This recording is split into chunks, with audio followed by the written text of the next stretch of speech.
देखते ही देखते विवाह का दिन भी आ गया। उन दिनों औरतें बारात में नहीं जाया करती थीं। हम बेसब्री से भाभी के आने की प्रतीक्षा करने लगे। आखिर इंतजार की घड़ियां समाप्त हुईं और लंबा घूंघट काढ़े भाभी भाई के पीछे पीछे आ गईं। चाची ने उन्हें औरतों के झुंड के बीचों बीच बैठा दिया। मुंह दिखाई की रस्म अदायगी शुरू हो गई। पहली बार ही जब उनका घूंघट उठाया गया, तो मैं उनका चेहरा देखने का मौका हाथ से जाने नहीं देना चाहती थी। और जब मैंने उन्हें देखा, तो मैं देखती ही रह गई।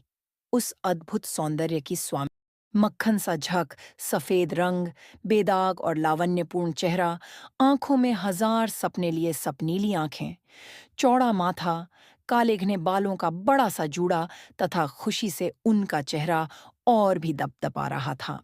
वे कुल मिलाकर किसी अप्सरा से कम नहीं लग रही थीं।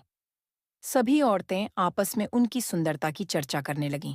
भाई विजयी मुस्कान के साथ इधर-उधर घूम रहा था। इससे पहले उसे कभी इतना खुश नहीं देखा था। उसको देखकर हमने सोचा, माँ तो जन्म देते ही दुनिया से विदा हो गई थीं। चलो, कम से कम अपनी पत्नी का तो वह सुख देखेगा। विवाह के समय भाभी मात्र 16 साल की थीं। मेरी हमउम्र। चाची को उनका रूप फूटी आंखों नहीं सुहाया, क्योंकि अपनी बदसूरती को लेकर वे हमेशा कुंठित रहती थीं। अपना आक्रोश जब तब भाभी के क्रियाकलापों में मीन मेख निकालकर शांत करती थीं। कभी कोई उनके रूप की प्रशंसा करता तो छूटते ही बोले बिना नहीं रहती थीं। रूप के साथ थोड़े गुण भी तो होने चाहिए थे, किसी काम के योग्य नहीं है। दोनों नंदें भी कटाक्ष करने में नहीं चूकती थीं। बेचारी चुपचाप सब सुन लेती थीं, लेकिन उसकी भरपाई भाई से हो जाती थी। हम भी मूक दर्शक बने सब देखते रहते थे।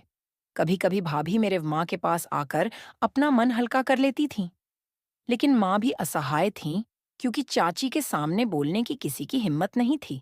मैं मन ही मन सोचती, मेरी हमउम्र भाभी और मेरे जीवन में कितना अंतर है। शादी के बाद ऐसा जीवन जीने से तो कुंवारा रहना ही अच्छा है। मेरे पिता पढ़े लिखे होने के कारण आधुनिक विचारधारा के थे।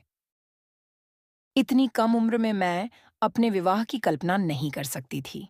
भाभी के पिता के लिए लगता है उनके रूप की सुरक्षा करना कठिन हो गया था, जो बेटी का विवाह करके अपने कर्तव्यों से उन्होंने छुटकारा पा लिया। भाभी ने 8वीं की परीक्षा दी ही थी अभी। उनकी सपनीली आंखों में आंसू भरे रहते थे अब। चेहरे की चमक भी फीकी पड़ गई थी। विवाह को अभी 3 महीने भी नहीं बीते होंगे कि भाभी गर्भवती हो गईं। मेरी भोली भाभी, जो स्वयं एक बच्ची थीं, अचानक अपने माँ बनने की खबर सुनकर हक्की बक्की रह गईं और आंखों में आंसू उमड़ आए। अभी तो वे विवाह का अर्थ भी अच्छी तरह समझ नहीं पाई थीं। वे रिश्तों को ही पहचानने में लगी हुई थीं। मातृत्व का बोझ कैसे वहन करेंगी? लेकिन परिस्थितियां सब कुछ सिखा देती हैं। उन्होंने भी स्थिति से समझौता कर लिया। भाई पितृत्व के लिए मानसिक रूप से तैयार तो हो गया, लेकिन उसके चेहरे पर अपराध भावना साफ झलकती थी कि जागरूकता की कमी होने के कारण भाभी को इस स्थिति में लाने का दोषी वही है। मेरी माँ कभी-कभी भाभी से पूछकर कि उन्हें क्या पसंद है, बनाकर चुपचाप उनके कमरे में पहुंचा देती थीं। बाकी किसी को तो उनसे कोई हमदर्दी न थी। प्रसव का समय आ पहुंचा। भाभी ने चांद सी बेटी को जन्म दिया। नन्ही परी को देखकर वे अपना सारा दुख दर्द भूल गईं और मैं तो खुशी से नाचने लगी। लेकिन यह क्या, बाकी लोगों के चेहरों पर लड़की पैदा होने की खबर सुनकर मातम छा गया था। भाभी की ननदें और चाची सभी तो स्त्री हैं और उनकी अपनी भी तो 2 बेटियां ही हैं। फिर ऐसा क्यों? मेरी समझ से परे की बात थी।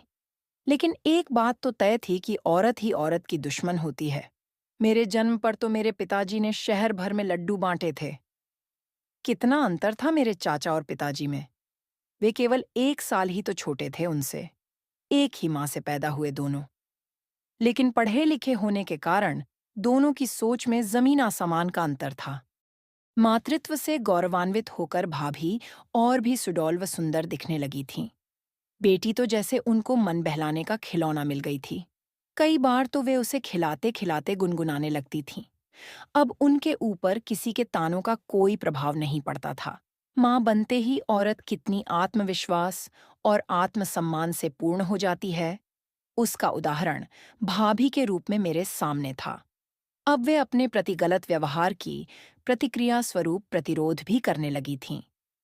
इसमें मेरे भाई का भी सहयोग था, जिससे हमें बहुत सुखद अनुभूति होती थी।